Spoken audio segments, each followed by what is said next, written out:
ठीक है।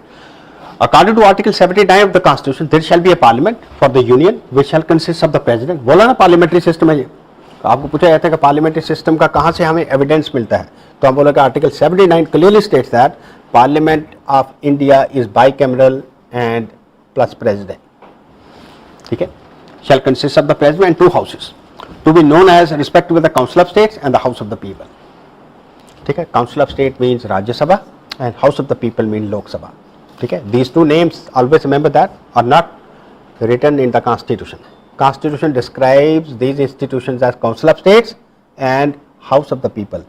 Hindi name Lok Sabha and Rajya Sabha were given by the first chairman of Rajya Sabha, Dr. S. Radhakrishnan.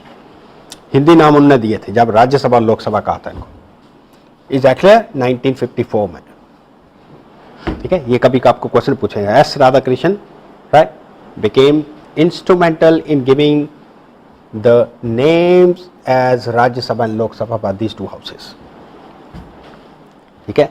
याद रखना बड़े important functions, parliament अगर आपने functionings की समझ गई, आदि इकोनॉमिक समझ, financial system of the country you won't be able to understand unless you have thorough understanding of parliament and its functioning. Money bills, सारा फाइनेंशियल सिस्टम मनी बिल्स पे based है। मनी बिल्स आपको तभी समझ आएंगे जब आपको पार्लियामेंट के प्रोसीजर के बारे में पता होगा। Financial system is based on money bills, right. Budget पेश होता है ना, सारी इकोनॉमिक बजट पे चलती है, right. Ultimately who is the authority, right, which eventually passes the budget, it is the parliament.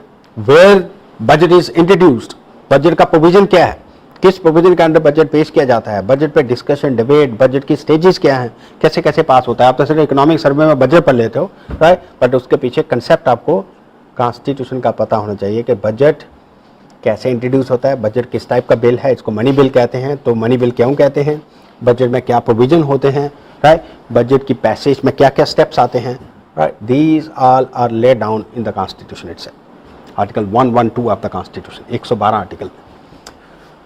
This indicates that the Constitution establishes a parliamentary system and thus makes executive an integral part of the parliament. ये बताया ना, तभी president इसका part है। Otherwise USA parliament means 2 houses only, जिसको हम कांग्रेस कहेंगे, means house of representative that is lower house and senate that is upper house, right.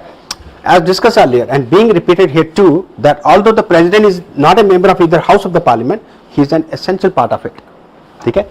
He not only summons the 2 houses of parliament and dissolves the house of the people, but also gives his assent before any legislation can take effect, ठीक है। No bill can become a law unless president give his assent to that. जब तक president साहब sign नहीं करते तब तक कोई भी कानून लॉ की शेप नहीं ले सकता, फोर्स में नहीं आएगा, ठीक है। It comes into force immediately, right, when the president put his signature thereon, ठीक है। On this date वो लॉ फोर्स में आ जाता है, एग्जैक्टली, ठीक है। उसी वक्त प्रेसिडेंट के पास कुछ ऑप्शंस हैं कि अगर वो वीटो करना चाहता है, राइट, तो उसके पास एक किस्म की सस्पेंसिव वीटो है, he can refer, right, the bill back to the parliament, right, for reconsideration, raising the objections which he has about that bill, कि ये बिल में ये ऑब्जेक्शंस हैं, इनको रेक्टिफाई करो, ठीक है। Although it does not happen generally, but it does not mean that president के पास पावर नहीं है। ही एक्सरसाइज्ड इन 2006, मैंने बात की थी, right, when APG sent a bill back to the parliament for reconsideration.